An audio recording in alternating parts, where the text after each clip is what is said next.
What's up, everyone, and welcome to episode 208 of Two Amazon Sellers and a Microphone, brought to you by Solozo. And today we're going to look into the future. This is going to be a lot of fun, really fun conversation. Excited to hear what he has to say, but we're talking about the future of e-commerce. And joining us, we got a great guest today, Eric Martindale, the CEO of Elite Commerce Group. How are you, Eric? I'm well. How are you? We are good. We're excited to talk about this. This is fun. I mean, we typically on a day-to-day basis, we're talking about the ins and outs of selling on Amazon and tactics and strategies to do better. I mean, we expand into, your D2C site and other things, but, looking to the future of what e-commerce looks like, we've talked a lot about like social e-commerce. I mean, there's so many new things that are coming out, opportunities to get in front of your customers. So we're really excited to dive in and just explore this topic a little bit with you. But before we jump into all that, we'd love to give you the floor for a minute, talk about your past, how you got into this space, and what you're doing now with Elite Commerce Group. So take it away, Eric. You got the floor for a little while. Oh boy. All right. Short version. I founded Elite Commerce Group. We'll kind of go, recent history, and then I'll just give you a quick snapshot of what got me or us here. But we are a full spectrum marketplace management agency. I usually don't say Amazon management agency because although that is that 900-pound gorilla, there's a lot of other stuff going on. So we haven't had a brand yet where we haven't been able to grow them considerably on Amazon, but there's other stuff out there. So right now, I think we represent brands or are selling ourselves on 17 marketplaces. So we do everything we can for our brands. We have, I guess, in terms of size, we're 23 strong. As of right now, we have a team here in the U.S., just north of Philadelphia, a team in India, a team in the Philippines, and growing pretty quickly at this point. It's interesting. Go ahead, keep going. So what got me here is just an evolution of life. I most of my adult life was spent in the Marine Corps. I went in worked a couple years after high school, went into the Marine Corps in college, actually took some time off, went back to college, was in the reserves, then went active duty, and went 20 years. My last tour of duty was really bizarre. I taught military science at the University of Pennsylvania, so very, very rare opportunity. And I spent my last 4 years there, actually. So during that time, I knew I didn't want to take orders anymore. So I just started messing around with some things. I knew I wanted to be in trading somehow. So long story short, I ended up with a contract, an import contract, and I had to move a certain amount of product. Was struggling a little bit. So I turned to Amazon, turned some ads on, and I think that was 2011, turned some ads on, figured it out. And it's just been, it's been an evolution since that time. It is amazing. Everyone comes at this space, from a different angle. We hear all kinds of stories. There's people that are doing some side hustle flipping, and they all of a sudden realize the power of Amazon. You've got, retail model brands that have been in existence for 100 years, and, purchase orders is what they know. And then they realize that all their customers and their products are on Amazon, and they need to get in front of them and represent their brand there. And then it's just, when you see that, when you send something in, you turn on ads, and all of a sudden you're seeing your stuff being sold everywhere. You start to realize, oh, okay, there's a lot of power here. And then you start realizing, oh, I'm not constrained to just the United States. I'm not constrained to just Amazon. You can go to Walmart, Target. You said there's 17 marketplaces. I'd be curious to see, like, what are some of the, other than like Amazon, like worldwide marketplaces and the big dogs like Walmart and Target, what other marketplaces are you seeing some traction on? That's a great question. So there is Some of those are international Amazon marketplaces. And I think we're on 5 right now. So if you take that number, I think it's 17, somewhere around there. But the rest of them, some of them are Miracle powered. Are you guys familiar with Miracle? Mm-mm. Miracle is for, I guess, to make it plain, they build marketplaces. So there's an explosion right now in marketplaces, and we're already kind of getting into the future of ecom with this topic. But when you look at Home Depot is one of them. It's a semi-closed marketplace, or semi-open, depending on how you look at it. You can't just start an account and sell, but you can get approved if you have a good catalog that's a good fit. Belk is another one. Macy's is about to launch a marketplace. So at first it can be a little bit, you can hit some walls in trying to figure out what those marketplaces are. But once you start to operate in that world, you just start kind of finding the rabbit trails. And I think, this time, 2 years from now, pretty much every major retailer is going to have a marketplace. So you can almost pick one right now. Best Buy has a marketplace. Just about every, you guys are in the Midwest. What's your grocery store chains out there? Yeah. Price Chopper, Hy-Vee. Those are sort of the main ones, the biggest ones. Yeah. Okay. So I don't know. I don't know about those. I thought I was going to kind of whiz bang you with some insider info, but there's some grocery chains like Kroger and Food Lion and Giant. They've all got marketplaces. So there's a lot out there. And I would almost say, if you're trying to find a marketplace, find a retailer first. And there's a good chance they have a marketplace. It might be semi-closed, but there's a good chance they have one, or they have one in the works.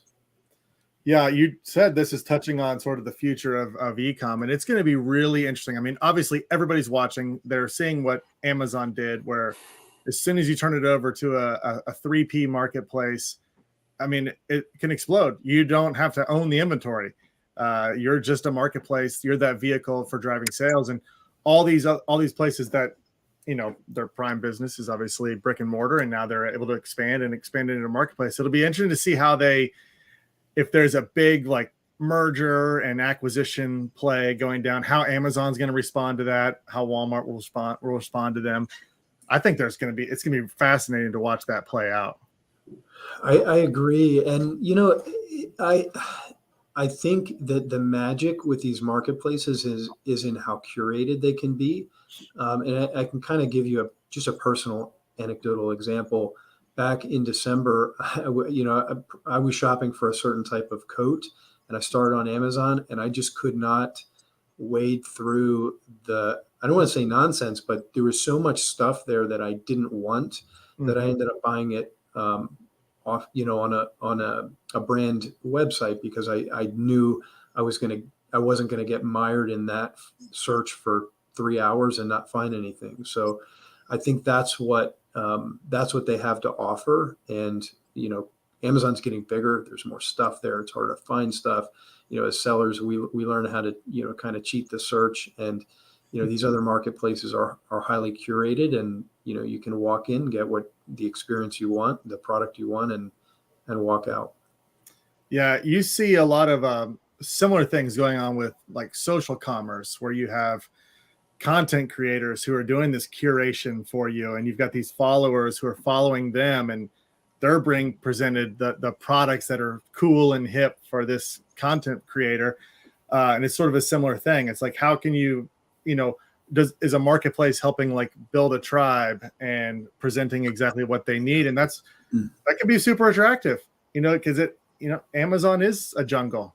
If you're looking for a jump rope, it's a great place to go. But if you're looking for clothing or something like that, where you're looking insights from a designer or a good look or something like that, that's where curation can come into play, which opens up a lot of opportunities to brands. We talk about this all the time. Yes, does 90+% of our business come from Amazon at the moment. Right. Yes. But that's also 90% of the risk is sitting there. I mean, if something happens, you get suspended or shut down or whatever, lose that or delist. There's a million things that could happen. You want to have some sort of diversification in play. It's interesting. So what is like an ideal client? What position are they in when they come to you? Are they a established brand but they haven't explored all the channels? Are they new? Are they growing? What's the best fit? What are you working with mostly? We usually say 1 to 10 million and some brick and mortar presence. And we're not the cheapest agency out there. We're not. I almost listed another agency, but we're not the most expensive. But we're not. If you're just starting out, we're probably not the right fit unless you have a bunch of money you want to pour into the brand. So we usually find 1 to 10 million in total revenue is probably a good place for us. We're not the right fit for Nike. That's too much for us. But the reason we look for brick and mortar distribution is because generally a brand at that point has an established supply chain. They figured out the capital riddle. As you two know very well, I'm sure that capital is a tough game. It's almost like a cliff that you step off of, and we find that if you're in brick and mortar, you have a lot of that figured out.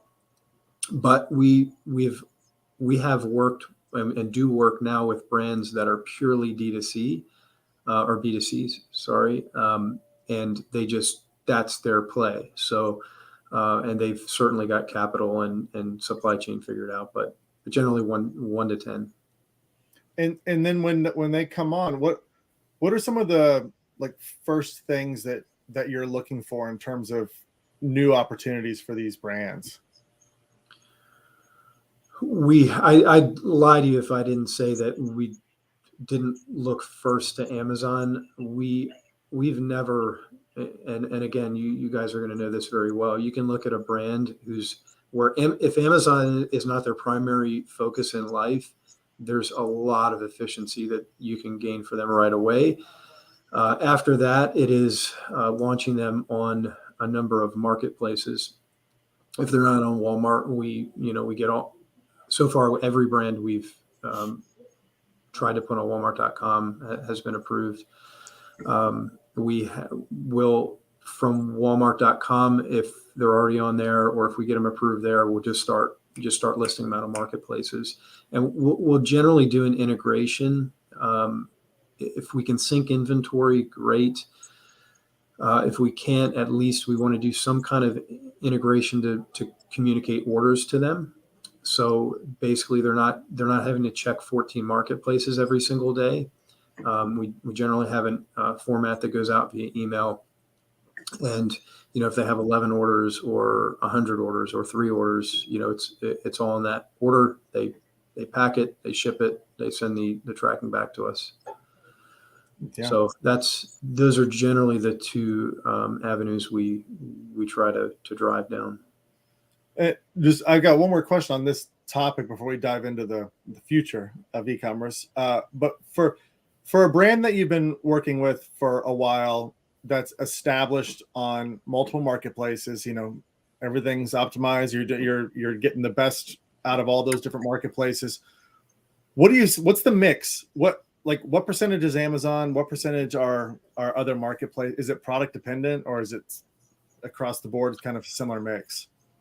I think it's product dependent and it's brand dependent. And if I'm just completely, forthright with you guys, sometimes with a brand we don't get any traction. Like if it's an Amazon specific brand, they're not going to automatically pick up a bunch of sales on Macy's. So now they might, but if they've been around for a long time and customers are seeing them on the shelf at their local grocery store or Target or or whatever, then those brands tend to do well. They'll pick up sales organically. We don't run any ads on any other marketplaces besides Walmart and Amazon. So it is widely different. But to come back to your question, we're really talking about if you separate Walmart out of that. Walmart's a different ball game, as you know. We're talking about another 3%, maybe something like that. So it's not like they're going to double the revenue, but all of those sales are profitable, if they're priced right, because you're not running any ads.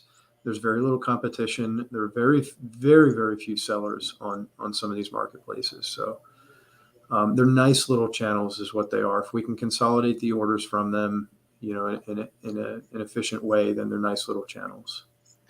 So Walmart's been getting a lot of buzz in the Amazon space. It's like as a new marketplace to entertain. A lot of people are comparing it to like Amazon 2012, 2013. Are you seeing that same comparison? Sometimes yes, and sometimes no. Walmart is tough because Walmart will sell and ship to a customer so often at such a low price point.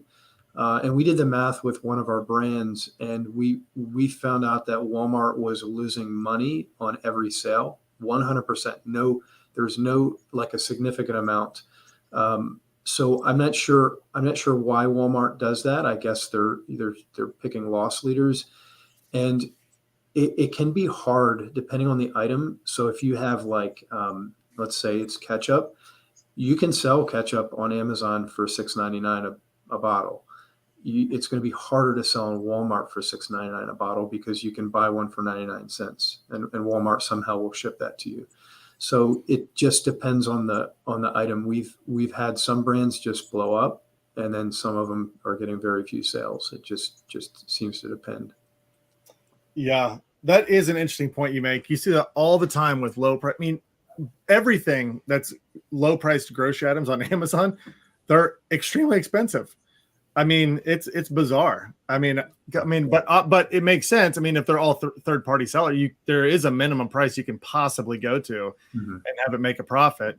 And I mean, my guess, I think about this all the time. My guess is they're being ordered by people that just don't have access to a store. Maybe they live in a farm and they're 70 miles away from the nearest Walmart, and it makes sense to buy a bottle of ketchup for $7. Yeah. So it doesn't. Go ahead. I guess back that kind of brings you back to your initial question, Chris. I think there's a different shopper on Walmart. I think it's a value shopper, whereas Amazon, I mean, you can go on Amazon and buy a Rolex. Literally, you can have your pick of Rolexes.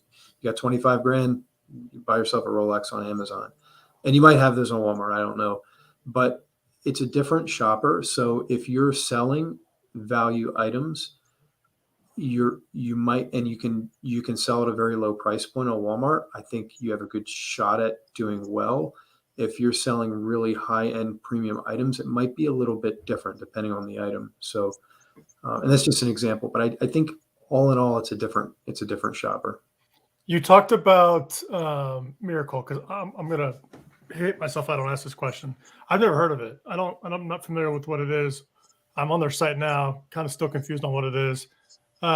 What is Miracle? Like, what do you do? Like, if I wanted to sell on this marketplace, first of all, am I able to, or do I have to have certain metrics, or where's the product go? What marketplace is it going to? Kind of confused on what it actually is.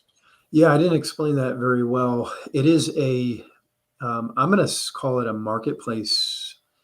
It is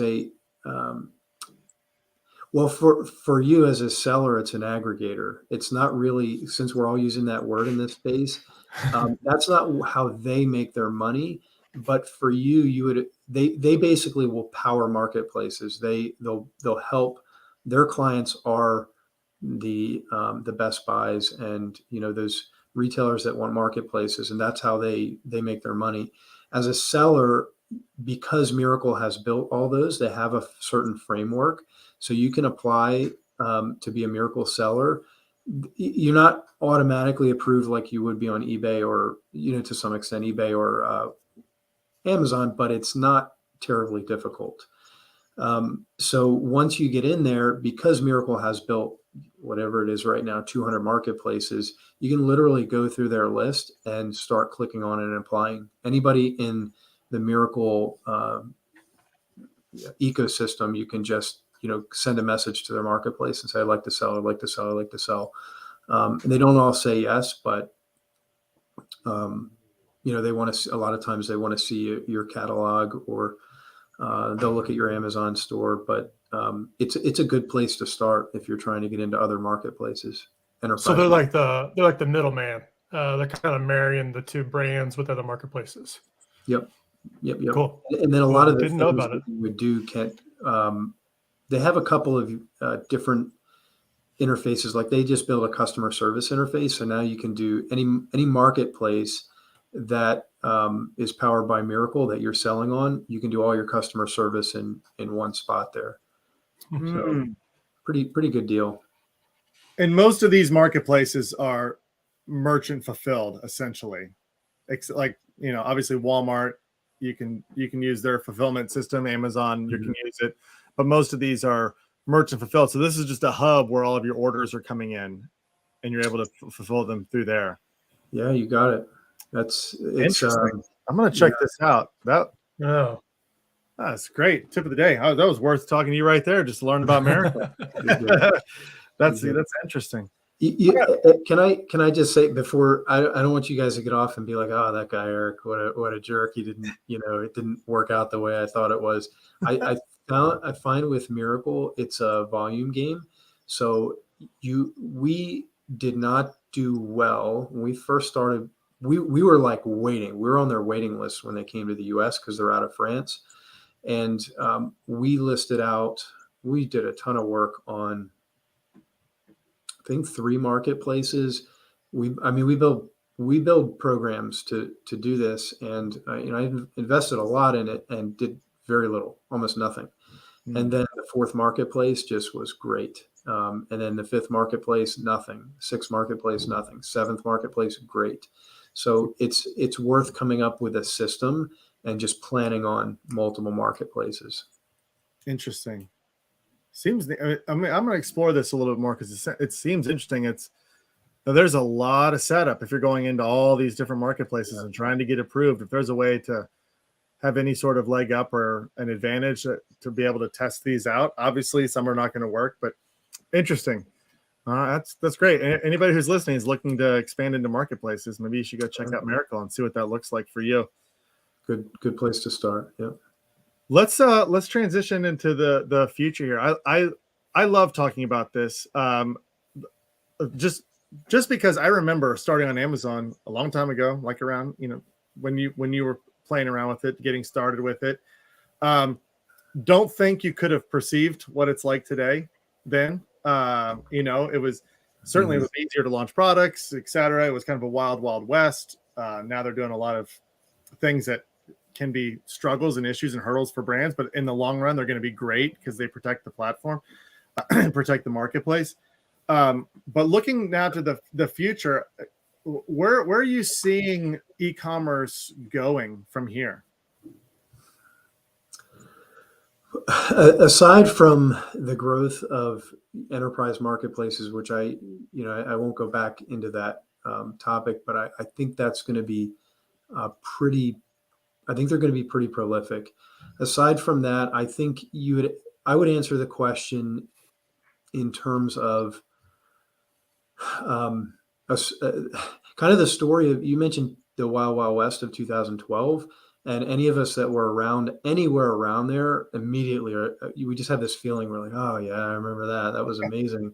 You could buy something off the store shelf and flip it for 3 times what you bought it for or whatever. And those times are gone kind of. But when you look at what happened right after that, we saw the explosion of independent brands. I think that's what's really significant here.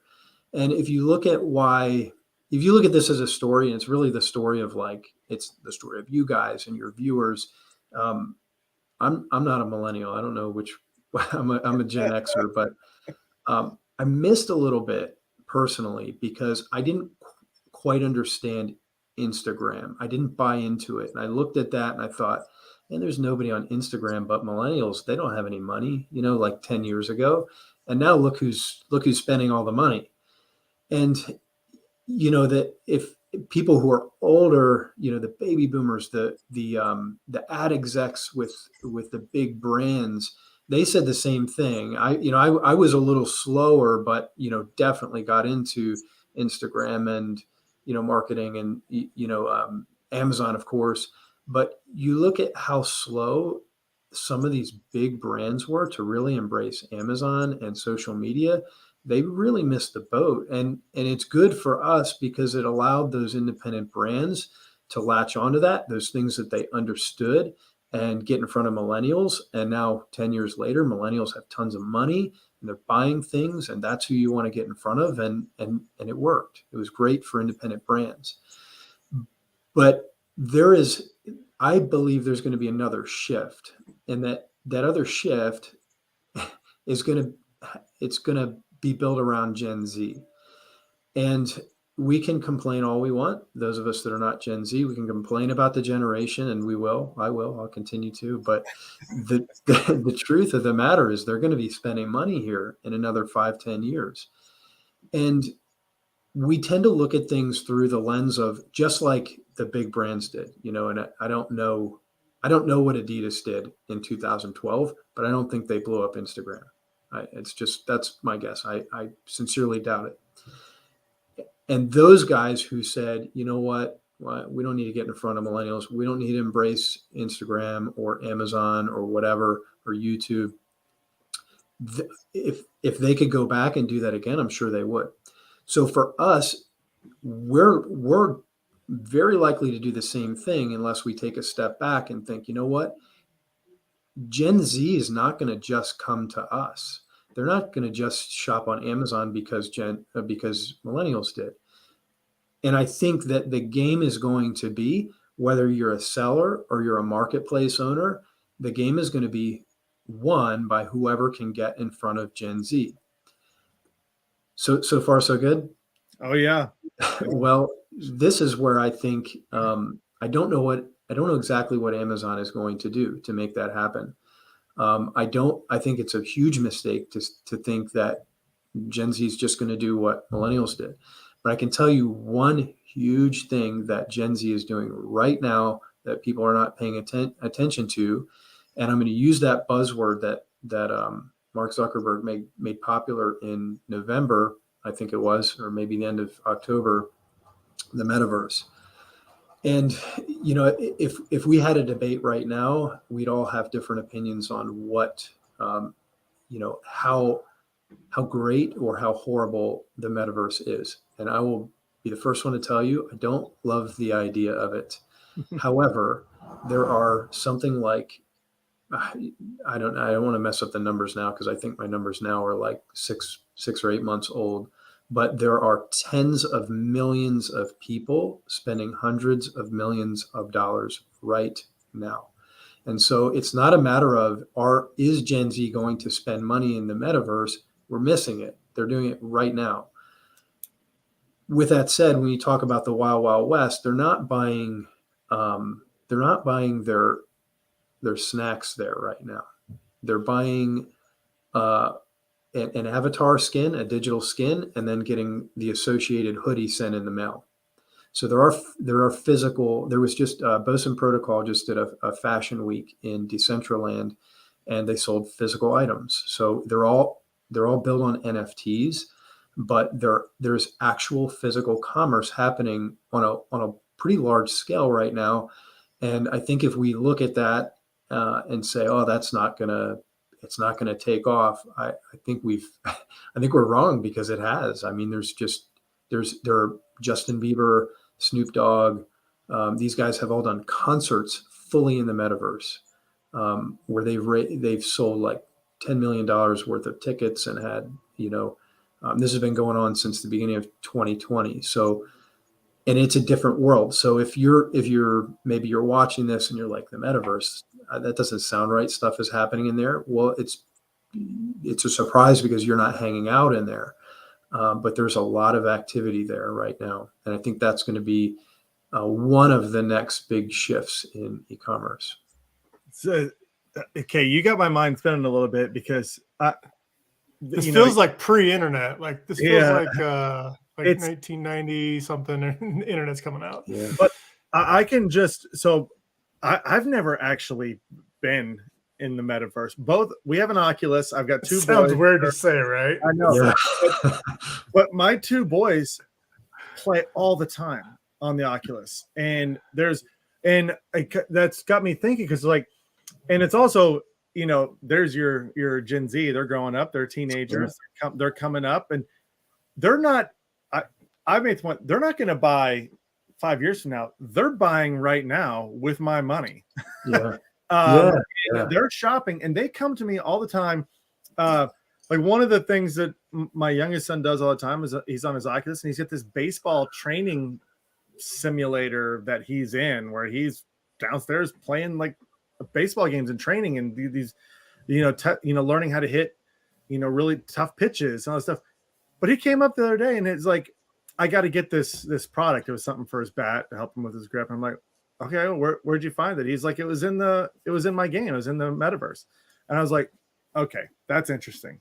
Like that just showed up, and then so it's like the way that they're going to be influenced, the products are going to be put in front of them. You're right. It's going to be, whether it's the metaverse or, even taking that to like something that's super, relevant right now, but even like YouTube and all the people they follow. And we just talked the other day about Mr. Beast, who's a big YouTuber, and how he's just creating all these amazing revenue streams just on his name. You can just imagine what that's going to be like at scale inside the metaverse. And while you were talking, I was imagining walking through a store in the metaverse. I mean, because you could have unlimited products in there, and it would be an interactive shopping experience. I mean, that would be quite unique. And you're right. I mean, there's no way that that's not going to be here. It sounds like it's already here to some degree, but it's not going to be here like at full scale. But yeah, I mean, imagine if what Amazon's got to, I mean, they're already thinking about this kind of stuff. How can they incorporate? But like you're talking about the horrible shopping experience when you're looking for something like clothing on Amazon.com, imagine how that could be completely changed. Yeah. If you were in the metaverse. I mean, you'd have no sizing, look, all that stuff would be it'd be dead on.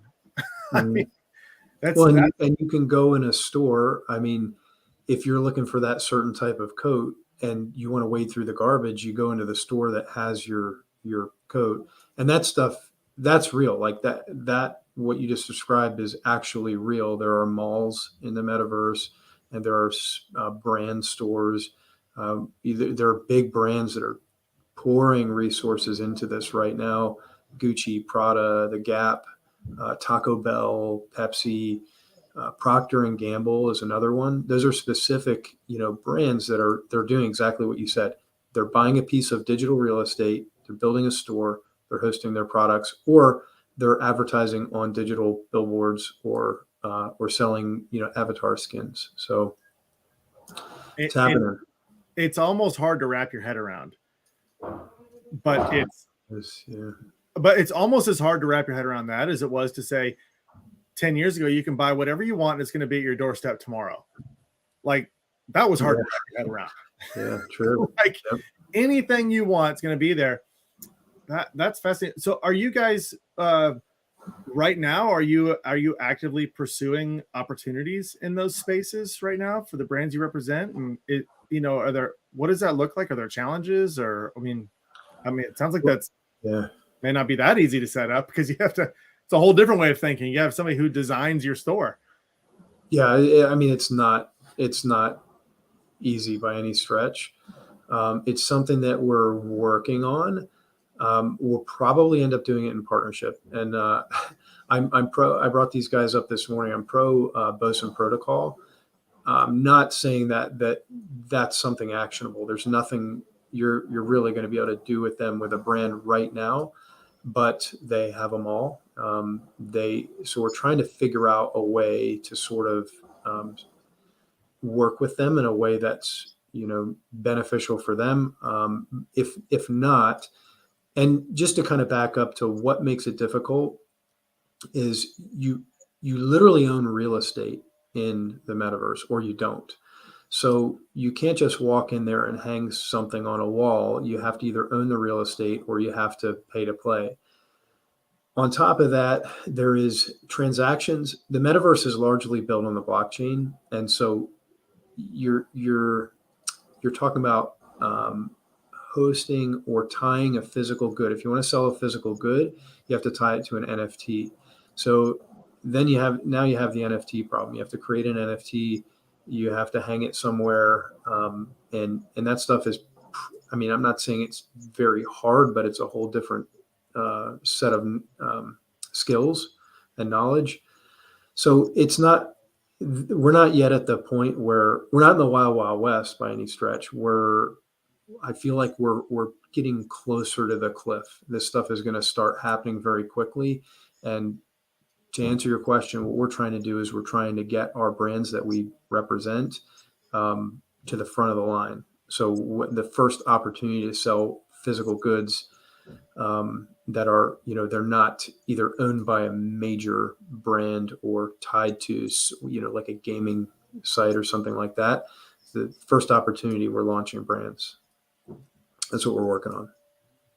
I mean, that'll get your head spinning just thinking about that. I mean, it's crazy. It's fascinating. I'll tell you what I'll be doing tonight. I'm going to go put that Oculus on. See what's going on. Because like I said, I've never been in there, but I know that, I mean, my boys, they love it. There's so many things for them to do. Do you spend time doing? Do you go into the metaverse at all? Not casually. I'm that guy. Do you guys play video games at all? No, I've never been one to do that. I haven't played a video game since like maybe Super Nintendo. Really? Yeah, that would be me. Yeah, me too. So I will enter as like usually Decentraland, which is it's not really a gaming site. It's a digital world. That's all I can explain. You literally go in with an avatar. You walk around. You can navigate to certain coordinates to find a store or an event. They host concerts and things like that. So I'm generally trying to make sure I stay up on what is happening. But I literally, when I created my first account, I was like that guy that like just kept bumping into the wall because I hadn't played a video game in so long. So I'm not that guy. I'm not the not like the skilled Call of Duty player or anything. I'm entering as a clumsy businessman. So that's funny. Yeah, I wonder what is going to happen. I mean, we're probably all going to be in there at some point. There's just no doubt about it. I mean, that's the fact that you can go to a concert. I mean, for performers, what that mean? Can you imagine selling out a concert and it's 500,000 people are at your concert as opposed to 10,000 people at an arena? I mean, it's amazing what they can do. You want to hear something crazy?